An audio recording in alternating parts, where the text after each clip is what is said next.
Que a graça, a paz do nosso Deus seja com todos aqueles que estão aqui presentes, aqueles que estão em suas casas. Quero começar agradecendo a Deus, de verdade, pelo culto até aqui prestado, né? Por todos que trabalharam, ensaiaram, né? Se dedicaram para a gente entregar esse culto ao nosso Deus, né? Aos pastores que antes de mim já fizeram uso da palavra, pela maneira que conduziram seus momentos. Isso tudo nós temos que registrar e ver como Deus tem agido através da nossa igreja.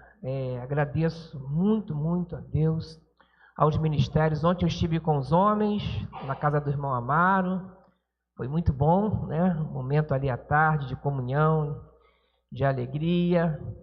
Cantamos, louvamos, estudamos a palavra, que você possa participar do próximo. Temos visto a igreja com o acampamento das mulheres que está chegando, né?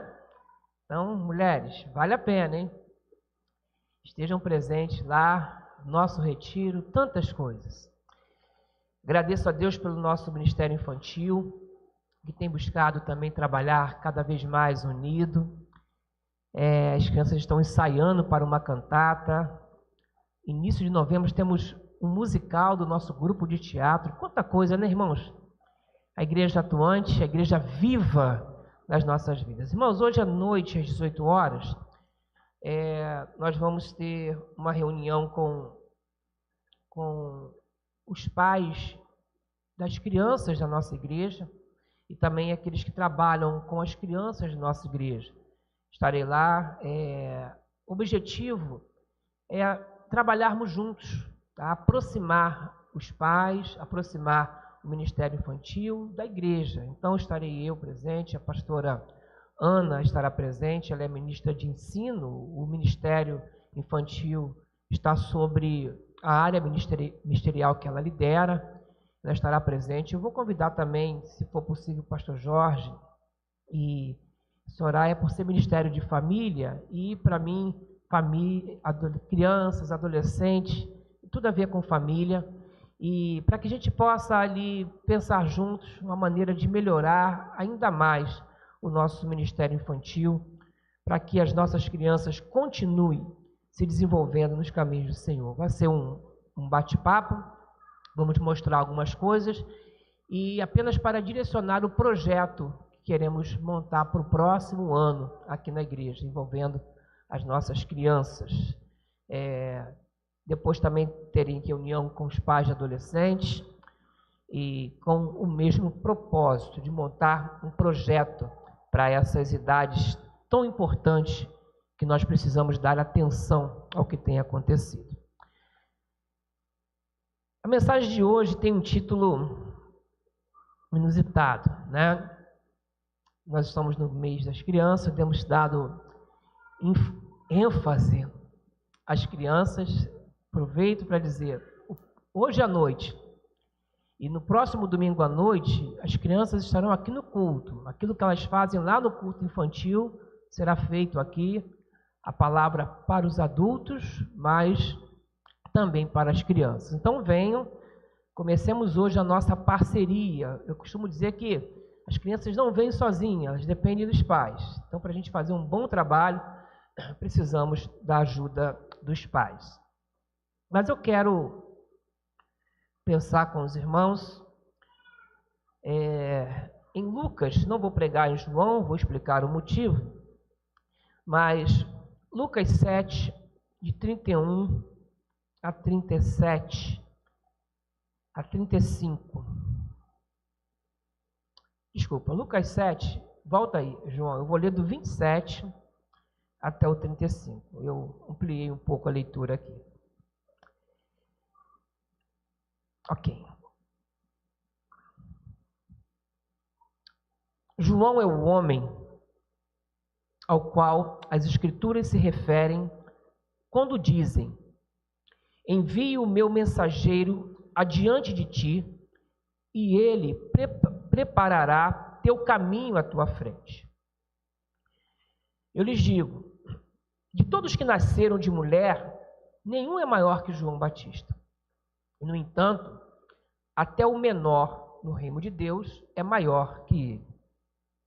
Todos que ouviram as palavras de Jesus, até mesmo os cobradores de impostos, concordaram que o caminho de Deus era justo, pois tinham sido batizados por João. Os fariseus, mestres da lei, no entanto, rejeitaram o propósito de Deus para eles, pois recusaram o batismo de João. Assim, a que posso comparar esta geração? Perguntou Jesus. Como posso descrevê-los? São como crianças que brincam na praça, queixam-se a seus amigos: tocamos flauta e vocês não dançaram, entoamos lamentos e vocês não choraram. Quando João Batista apareceu, não costumava comer e beber em público. E vocês disseram: está possuído por demônio. O Filho do Homem, por sua vez, que come e bebe, e vocês dizem: é comilão e beberrão, amigo dos cobradores de impostos e pecadores. Mas a sabedoria é comprovada pela vida daqueles que a seguem. Não sejam como essas crianças. Irmãos, semana passada, falando aos professores, no dia do professor, eu falei sobre João Batista. Falei sobre o mestre que apontava para Jesus, mestre também. E João Batista dizia: importa que ele, Jesus, o mestre dos mestres, que ele creia e eu diminua. Embora esteja usando aqui um texto de Lucas hoje, eu quero continuar falando sobre João Batista e Jesus também. Por isso eu coloquei esse título: não seja como essas crianças, porque estamos no mês delas, das crianças. Mas não estou falando das nossas crianças aqui, mas de algumas crianças grandes que surgem aqui nesse diálogo de Jesus com elas. Jesus, ele sempre tirava os seus exemplos, suas parábolas, da sua observação, do seu cotidiano. E sendo assim, eu imagino que Jesus já tinha visto crianças na praça brincando ali com as brincadeiras compatíveis, né, com as suas épocas. Crianças numa época que possivelmente não tinham celular, possivelmente não tinham celular, então elas costumavam brincar numa praça, né? Não sei, na minha época nós jogávamos futebol, bola de gude, amarelinha e tantas outras coisas. Se fosse hoje, Jesus teria muita dificuldade de fazer parábolas com crianças, porque não encontrariam as crianças brincando na praça, talvez dormindo na praça, um problema social que nós temos. Mas eu penso que Jesus imaginou algumas crianças brincando. E lendo esse texto, eu imagino que uma daquelas crianças que ele imaginou ao explicar ali aqueles homens, propôs uma brincadeira alegre. Vamos brincar de festas, vamos tocar flauta, vamos pular, vamos dançar. Aí sabe aquelas crianças emburradas? Não quero. Não quero brincar de festa. Tá bom. Você não quer brincar de festa, então vamos brincar de tristeza. Vamos contar histórias tristes, que talvez a gente comece a chorar e chore um pouco. E aí? Aí aquela mesma criança também não quero. Não quero rir, não quero chorar, não quero dançar, não quero tocar flautas, não quero nada. Não quero brincar de nada. Por isso a mensagem desta manhã: não sejam como essas crianças. O que Jesus está ensinando aqui? Jesus está ensinando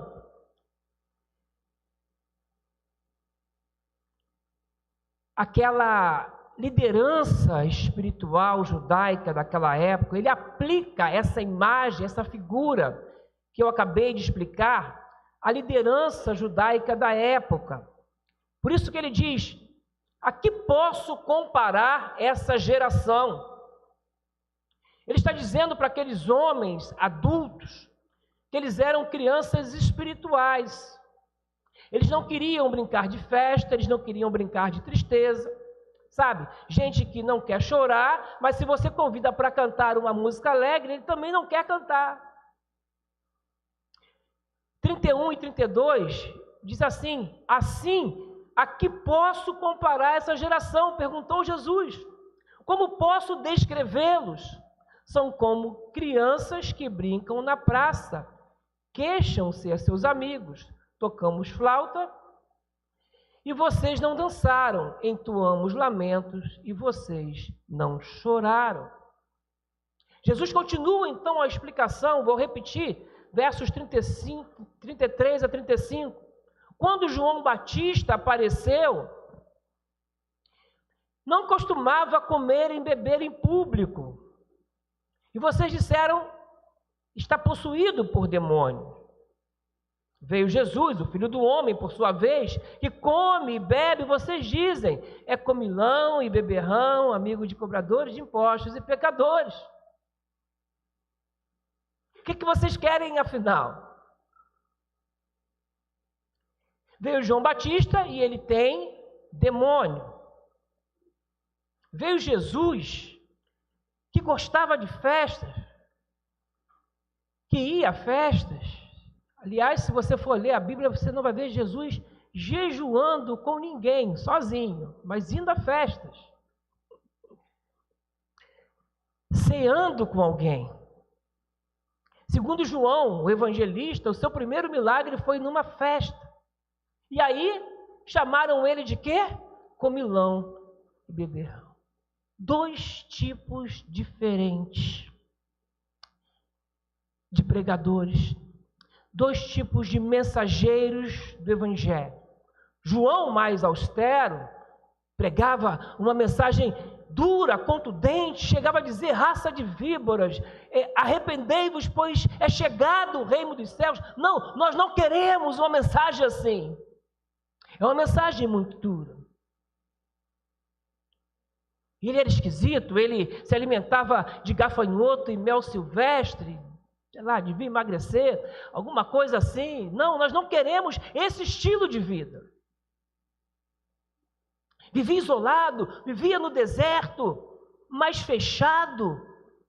Não, nós não queremos um líder assim, não. Mas veio Jesus, então, um homem social, um homem que celebrava a vida, sempre rodeado de gente, como eu falei, ia à festa, chamava as crianças para perto dele. Também não serve. Nós também não queremos. Recusaram Jesus também. Acusaram Jesus, irmãos, de comilão e beberrão, e não pense que foi uma acusação sem significado, sabia? Acompanhe-me em Deuteronômio 21, 18 a 21. Se um homem tiver um filho teimoso e rebelde, que não obedece ao pai nem à mãe, apesar de eles o disciplinarem, o pai e a mãe o levarão o filho até a porta da cidade e dirão às autoridades reunidas ali: este nosso filho é teimoso e rebelde, recusa obedecer, é mau caráter e vive bêbado.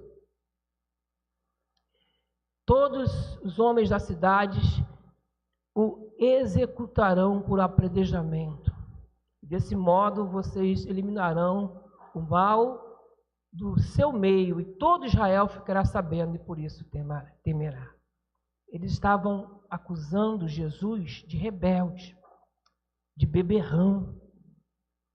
porque eles buscavam o tempo todo uma ocasião para matá-lo. E teria que buscar na lei algum motivo para isso. Irmãos, eles fizeram isso. A ideia era essa. Acusar Jesus de comilão e rebelde. Eles não estavam falando dos hábitos alimentícios e sociais de Jesus. Eles estavam dizendo que Jesus era o filho rebelde do judaísmo e que deveria ser levado para fora da cidade e eliminado. E eles fizeram exatamente isso quando crucificaram Jesus. Era uma acusação muito mais profunda do que nós podemos imaginar. Eles não queriam o Evangelho, eles rejeitavam o Evangelho. Não importa quem pregasse o Evangelho para eles. Mas o que essa história pode nos ensinar hoje? O que essa passagem traz como aplicação para as nossas vidas hoje? Uma vez entendido, então, o texto e o contexto, eu quero usar essa ilustração, essa história,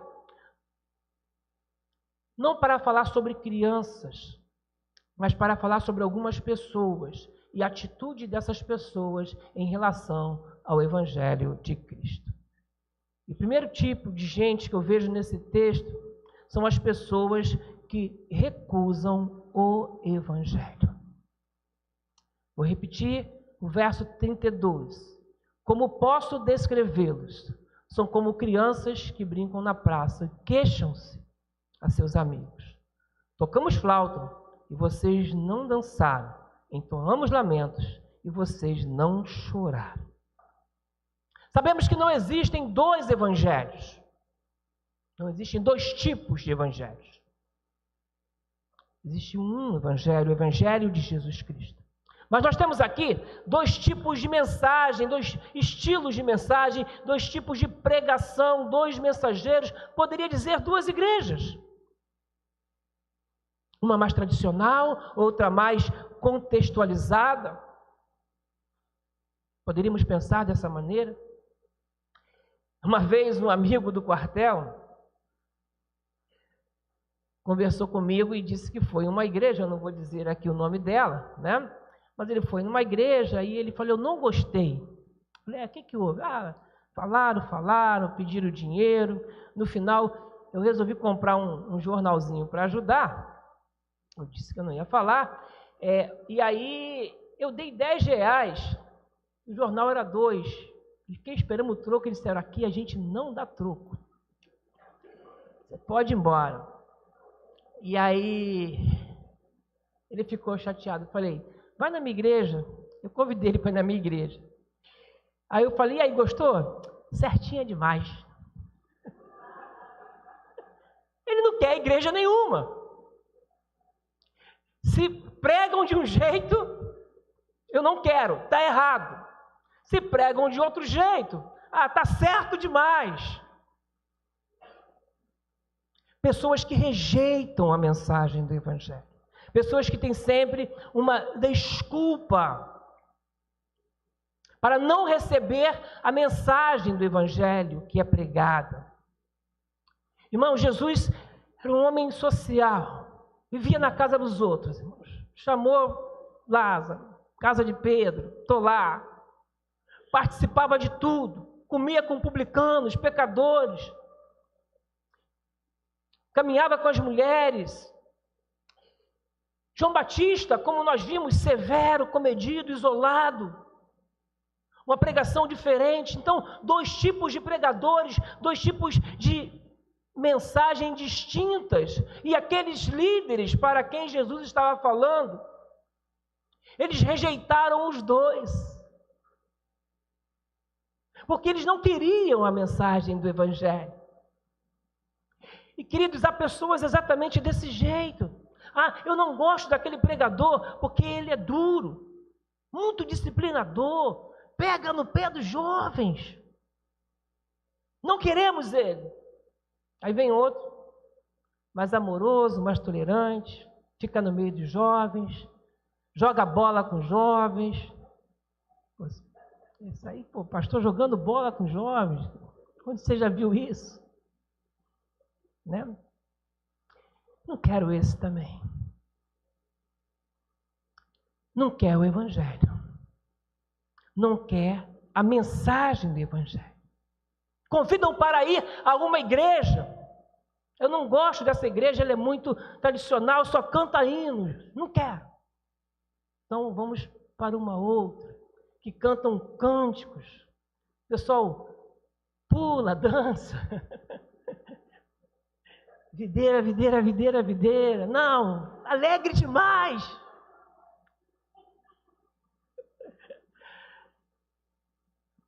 Eu não gosto desse pastor porque ele é fechado. Ele passa e nem fala. Ah, mas o outro é mais expansivo, ele tem que abraçar a gente. Eu não gosto de abraço, é invasivo. Gente, crianças chatas, que não querem brincar de nada.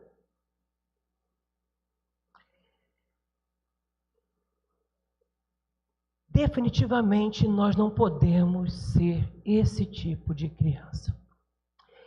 Semana eu conversei com uma pessoa, eu não vou citar o nome, obviamente, uma pessoa que eu admiro muito, e perguntei sobre a igreja, e com muita sabedoria ela disse que não era o tipo de igreja que ela gostaria, mas via a igreja se desenvolvendo, via a mensagem sendo pregada e por isso estava aqui. Isso é maturidade. Isso é compreender o Evangelho.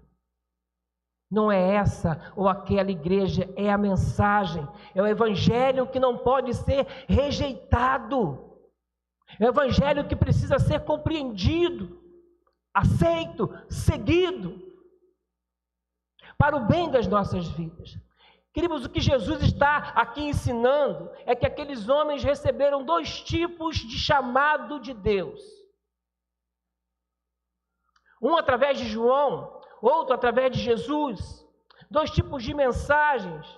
E eles estavam recusando com desculpas os 2 tipos de mensagens. Mensagem de João, como eu falei, direto, uma chamada ao arrependimento. E nós precisamos de arrependimento. Mensagem correta. Mensagem que denuncia o nosso pecado, que não vai massagear o nosso ego, que fala que sem o arrependimento, sem a confissão de pecados, não há salvação. E eles rejeitaram essa mensagem. Vem Jesus, que é um chamado para a vida. Eu vim para que tenham vidas e tenham vida em abundância. Mensagem correta, o Evangelho transmite vida, chama para a vida. As 2 mensagens levam a você ter uma vida diante de Deus. Mas o resultado foi: não queremos uma mensagem nem outra, não queremos nada, não queremos Deus. Eu vejo aqui representado nesses homens, pessoas que já definiram o seu estilo de vida e não querem que ninguém, nem Deus, interfira no seu estilo de vida, não querem mudar a sua vida. Pessoas que já têm os seus esquemas prontos. E não há nenhuma possibilidade de que alguém interfira nisso. Nem pastor, nem conselheiro, nem a palavra e nem Deus.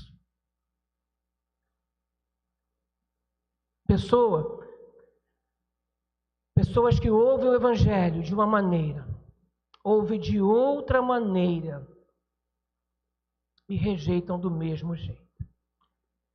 Não querem Deus. Usam desculpas de criança porque não querem brincar de nada. Mas há um outro tipo de pessoa nesse texto. Pessoas que só veem defeitos nos outros. Versos 33 e 34, eu vou repetir.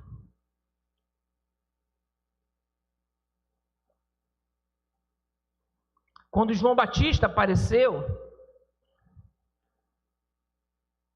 não costumava comer e beber em público, e vocês disseram está possuído por demônio. O Filho do Homem, por sua vez, come e bebe, vocês dizem é comilão, beberrão, amigos de cobradores de impostos e pecadores. Viam defeitos em João, viam defeitos em Jesus. Diziam que João era endemoniado, mas diziam o mesmo de Jesus, lembra disso? Estudamos isso em João 8, 48 e 49. Diz lá, samaritano endemoniado. Responderam os líderes judeus. Não temos dito que desde o início está possuído por demônio?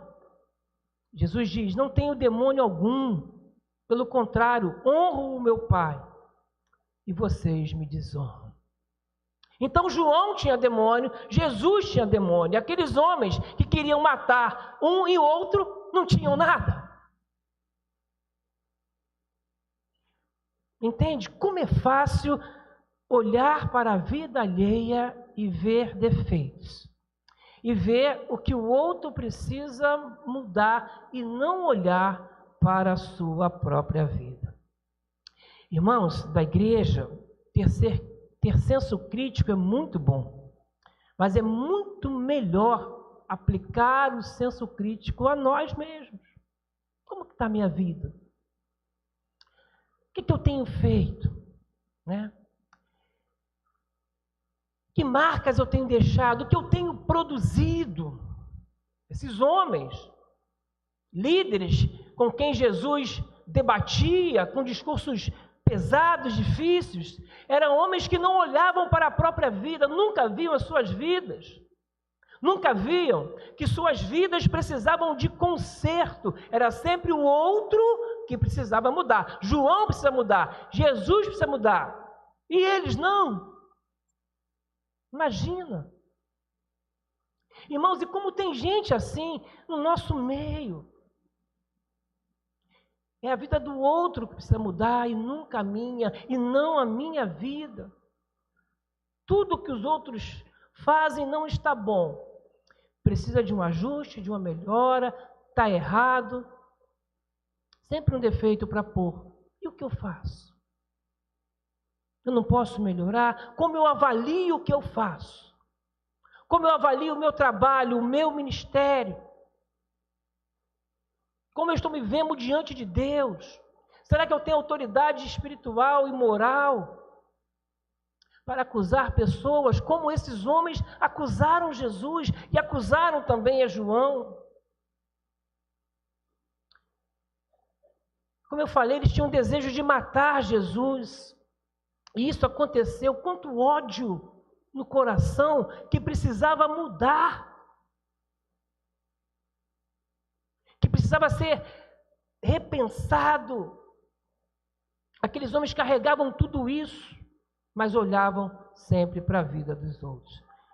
Igreja, com amor, possamos olhar para as nossas vidas e buscar o conserto de Deus para as nossas vidas.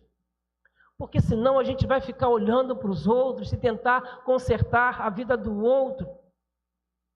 Jesus disse assim, pare de tirar o cisco, né, do olho do outro enquanto tem uma trave, um travessão nos seus olhos. Como você se avalia, né? Já viram como é fácil resolver um problema de outro? Aí eu não quero ouvir esse mensageiro, ele demora muito. Aí vem outro, aí esse rápido demais, fugaz, né? Pregou em 10 minutos, que isso? Esse é muito simples, muito raso. Não, esse fala muito difícil, também não quero ouvir. Gente, você não quer ouvir. E digo mais, e você prega?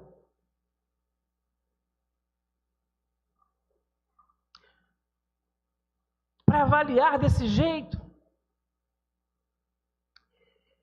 Eu preciso pensar nisso. Na casa daquela família, sabe o que acontece lá? Lá falta diálogo. É por isso que está assim. Na sua casa, falta o quê?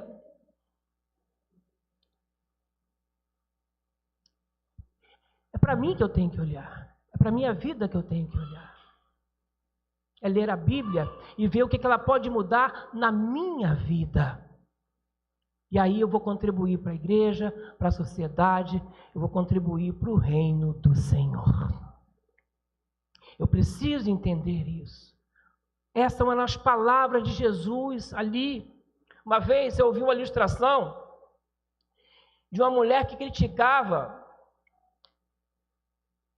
a sua vizinha, dizendo que as roupas que ela estendia no varal estavam encardidas.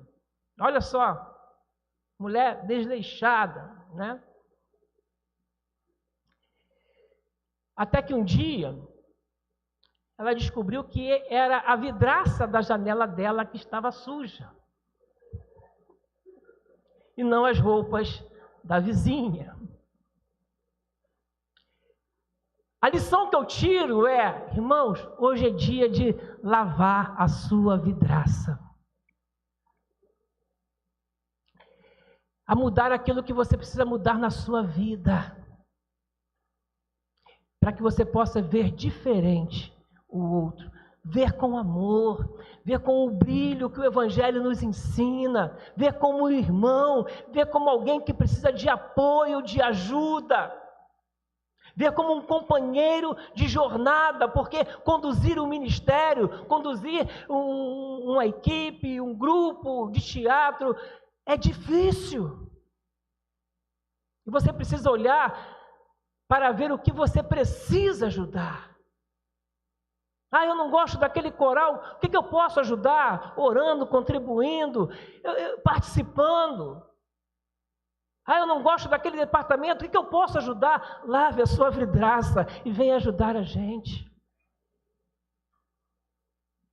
Venha participar de uma igreja que quer crescer, sem ranços, sem disputas e tantas outras coisas.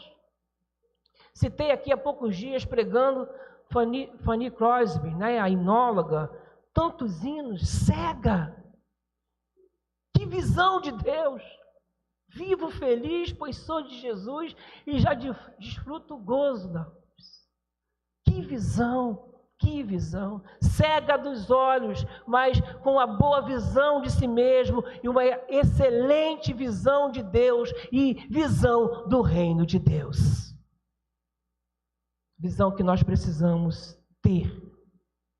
Quanto equívoco, porque não olhamos o essencial. Não podemos ser como essas crianças, amém? Terceiro tipo do texto. Pessoas que perdem a grande oportunidade da sua vida. O povo aqui, e até mesmo pessoas piores do povo, iam a Jesus em massa. Jesus, ele era seguido por uma multidão de pessoas.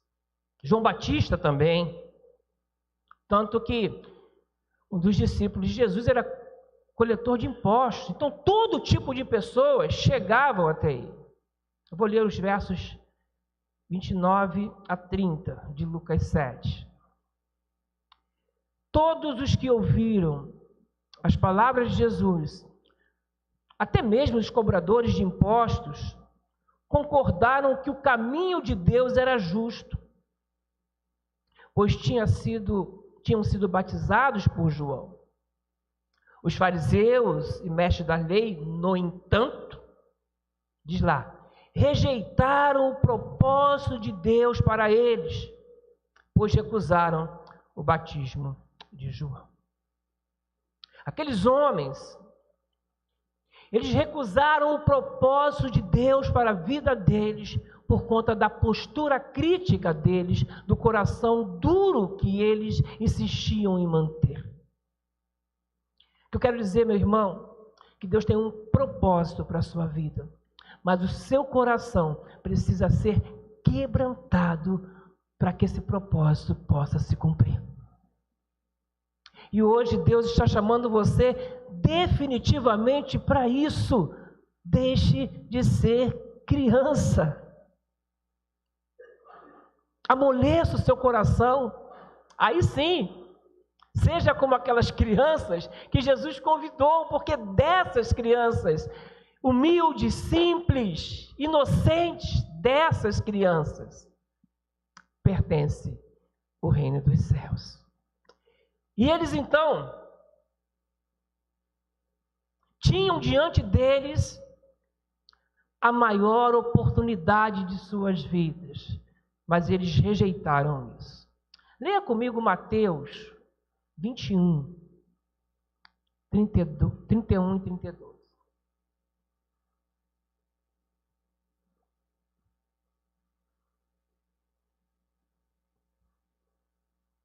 Acho que é isso. Qual dos dois obedeceu ao Pai? Eles responderam: o primeiro. Então Jesus explicou: eu lhes digo a verdade, cobradores de impostos e prostitutas entrarão no reino de Deus antes de vocês. Pois João veio e mostrou o caminho da justiça, mas vocês não creram nele, enquanto cobradores de impostos e prostitutas creram. E mesmo depois de verem isso, vocês se recusaram a mudar de ideia e crer nele. Duro, né? Como você se sentiria por conta de um coração tão orgulhoso, sendo você um religioso, de ver pessoas que você talvez julgasse, entrando adiante de você no reino dos céus. Tudo porque o coração não era um coração humilde e quebrantado. Eles recusaram João, eles recusaram Jesus. Mas aqueles, por mais pecadores que fossem, que aceitaram, tiveram a grande oportunidade de suas vidas. Irmãos, Jesus está ensinando aqui que o evangelho, que servir numa igreja, que trabalhar numa igreja, que servir no reino de Deus é uma grande oportunidade que eu e você, nós não podemos desperdiçar. Nós não podemos rejeitar isso, é um chamado de Deus. Eu estou aqui porque isso é um chamado de Deus, é uma oportunidade que nós temos de fazer a obra dele, do nosso Senhor, do nosso Salvador. Mateus 13, 17, diz assim: eu lhes digo a verdade, muitos profetas e justos desejaram ver o que vocês têm visto e ouvir o que vocês têm ouvido e não puderam. Ele está dizendo para aqueles homens com coração duro, que Abraão, Moisés, José, Isaías, Elias, desejariam viver o que eles estavam vivendo. Eles foram salvos, como diz Hebreus, pela fé, e eles poderiam estar com Jesus, ouvir de Jesus, e rejeitaram isso. Quanta gente, igreja, não tem oportunidade de ouvir o evangelho, porque não tem uma igreja na sua cidade. E a gente rejeita isso. Quanta gente tem a oportunidade de servir ao Senhor e cruza os braços. Como alguém tem oportunidade de viver em comunhão e prefere a desunião, a concorrência, a disputa.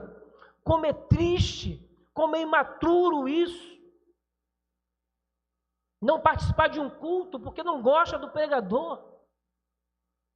Como é imaturo isso. Não compreende o evangelho. Estão rejeitando, não é o pastor, mas o evangelho. A grande oportunidade de trabalhar para o evangelho, de ouvir o evangelho.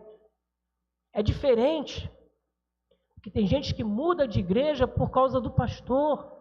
É diferente quando o ensino é errado, quando a doutrina está deturpada. Nós não vamos concordar com isso.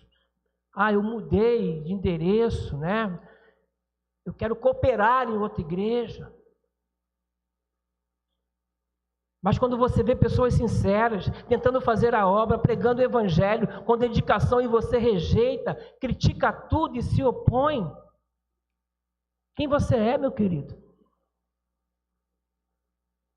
Preste atenção nisso. Eu sei quem você é. Criança que não quer brincar de nada. Pode cantar a música que for, triste ou alegre, você não vai dançar, você não vai chorar. Porque o coração está duro. Um pastor contou uma vez que foi fazer um trabalho missionário na Amazônia. E uma senhora foi até ele para ser batizada, porque não ia um pastor lá. Havia um trabalho missionário, mas não tinha pastor. Ela foi até ele para ser batizada e disse que ela levou o dízimo dela. Levou 2 galinhas e um saco de farinha. É o que ela tinha lá. E ele fez as perguntas, a profissão de fé para tomar o batismo. Ele perguntou: a senhora ler a Bíblia? Curioso isso. Ela disse: sim, eu leio. Eu leio todos os dias às 10h30 da noite. Mas por que às 10h30? Ela disse: pastor, é que lá em casa só tem uma Bíblia. E somos 8. Então fizemos um sorteio e eu não tive sorte. Fiquei em último lugar. Eu só leio a Bíblia depois que todo mundo lê. E ela então estava diante de uma oportunidade. Nunca tinha visto um pastor.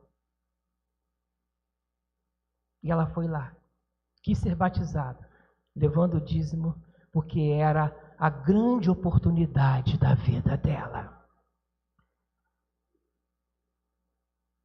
Eu me envergonho quando ouço essas histórias, irmãos. Porque há pessoas que têm Bíblia em casa e não leem. Nunca abrem. Tem uma escola bíblica dominical e nunca vem. Tem a revista da escola bíblica dominical e não lê. Quando o pessoal tinha a Bíblia, assim, trazia mais as Bíblias, lá na igreja, a gente chegou a juntar mais de 30 Bíblias esquecidas. O problema não é esquecer. O problema é nem saber que esqueceu, não sente falta. Não sente falta. Tem uma Bíblia aqui, irmão, eu acho que é sua. Ih, é minha. É minha. Aí levava de novo. Quanta oportunidade perdida de se construir, de crescer espiritualmente, de edificar filhos, a própria família, e nós perdemos, irmãos. Não perca a oportunidade de ouvir o Evangelho, de crescer no Evangelho. Não perca a grande oportunidade de suas vidas. Mas eu não estou chateado não, tá? Eu estou feliz hoje. Se meu time perder, eu vou ficar chateado, mas eu não vou pregar à noite. Então fiquem tranquilos. Mas vamos ao final.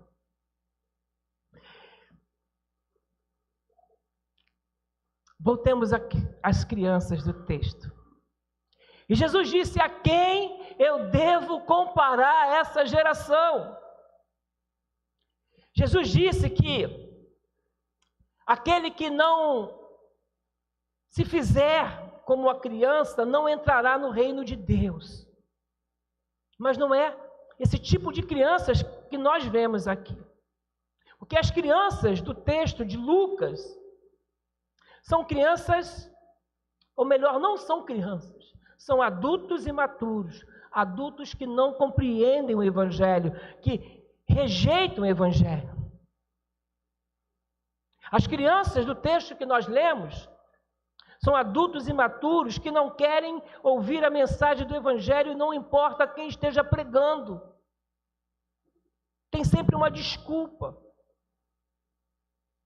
As crianças do texto que nós estudamos são adultos imaturos que só sabem criticar, que só sabem competir, que não têm visão do reino, têm visão de si. As crianças do texto que estudamos são adultos imaturos que estão perdendo a grande oportunidade de suas vidas. Queridos, nesta manhã, deixe de ser criança. Não recuse o chamado de Deus. Olhe para a sua vida e não perca a grande oportunidade que Deus, que essa igreja está te dando para servir ao reino do Senhor. E que Deus abençoe ricamente a sua vida. Eu quero orar nesse momento. Feche seus olhos.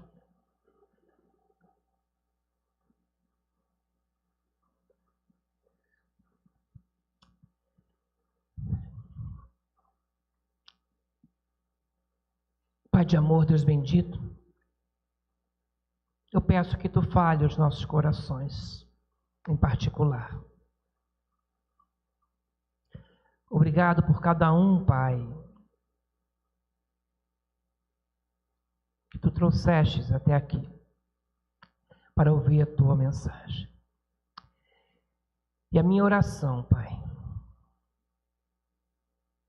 é que possamos aproveitar a oportunidade que temos. Muito obrigado, Senhor Deus, porque um dia entendemos a mensagem do Evangelho, a mensagem de salvação, a mensagem de perdão.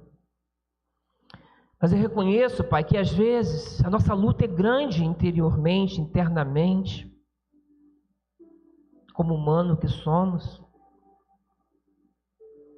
E às vezes vão entrando outras coisas na nossa mente, no nosso coração, o nosso orgulho, Pai, o nosso egoísmo, porque somos pecadores, Pai.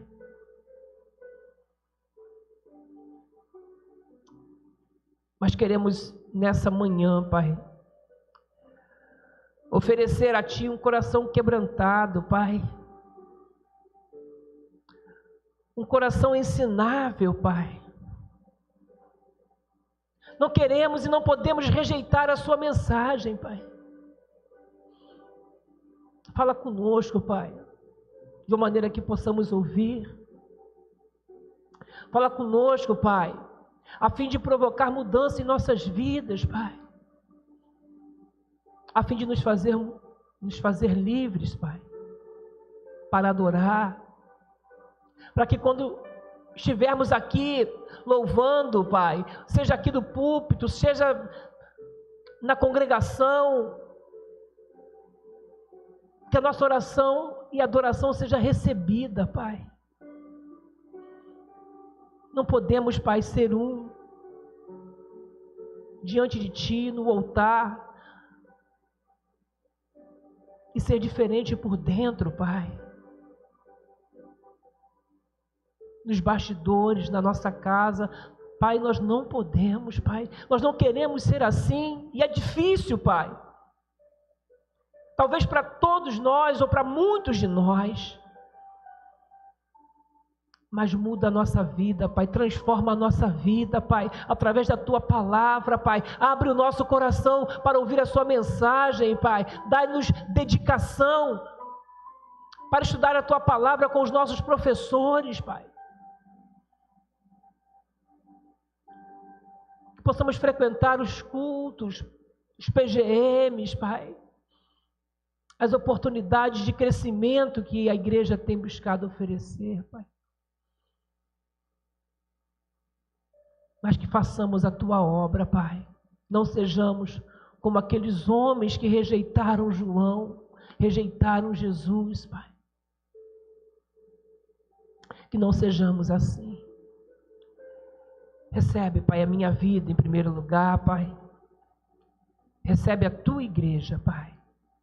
E que essa palavra nos motive ao nosso crescimento espiritual. No Teu nome nós oramos. Amém. Irmãos, que Deus abençoe as nossas vidas. Chamar aqui a equipe de cânticos. Vamos terminar cantando. Eles cantaram tão bonito hoje. Escolham aí, acho que...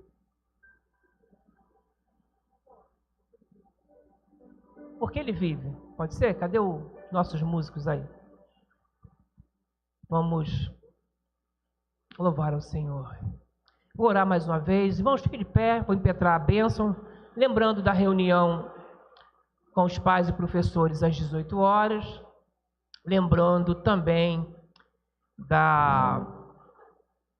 do culto da noite. As crianças estarão aqui, né? E olha, venham, sejam como as crianças que estarão aqui, né? Louvando ao Senhor com alegria, porque o Senhor nos quer desse jeito, desta maneira. Feche seus olhos mais uma vez. Pai, muito obrigado. Que a tua palavra, Pai, venha nos edificar. Abençoe a tua igreja, Pai. É o que nós te pedimos no teu nome. E que o amor de Deus, nosso eterno Pai, que a graça redentora do nosso Senhor Jesus Cristo, Filho de Deus, que a comunhão do Espírito Santo de Deus repouse sobre nós e sobre a tua igreja aqui, Pai, e sobre todo o teu reino, desde agora e para sempre. Amém.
Aleluia.